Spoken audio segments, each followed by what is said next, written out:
So when we are looking at time series graphs, we need to look at, there are two particular features we look at, and they are the trend and the seasonality.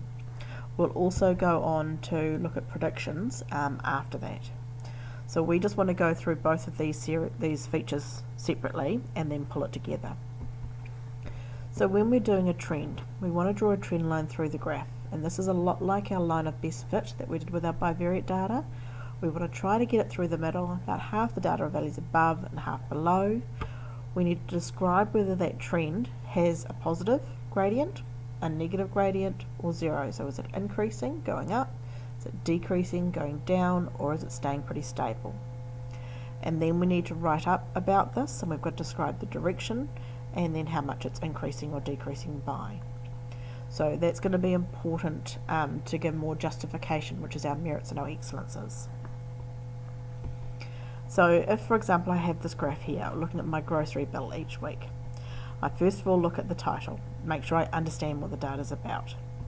Then I'm going to look at both the axes, and on the vertical axis I've got my cost of my groceries, and that's in dollars, and on the horizontal axis I've got my time, and it says there it is quarterly data, so that means its data has been collected every 3 months.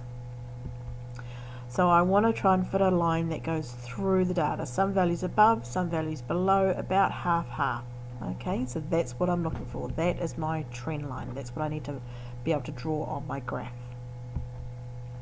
So trends can either be an increasing trend, which means it's going upwards, or it can be a decreasing trend, going downwards, or we could have no trend, so it's pretty stable overall. There's not much up and down going on.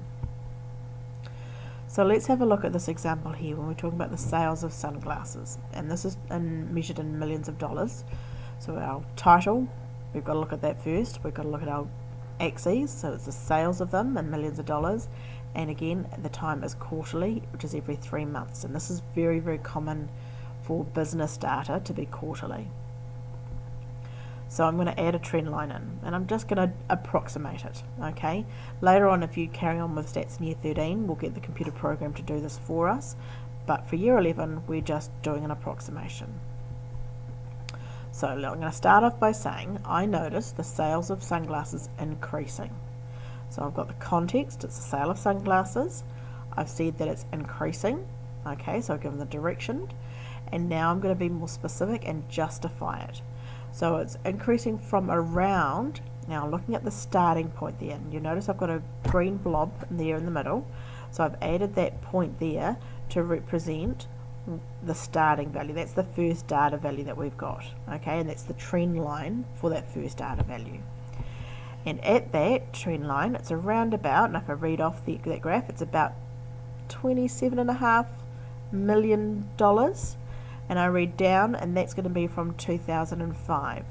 So that's the first point that I need to make. So it's increasing from around $27.5 million per quarter in 2005 to, and then I look at the end of that blue trend line, and again I put a point there at the end, and that's around about $36 million per quarter, and that's going to be in 2010. So that's what I want to say.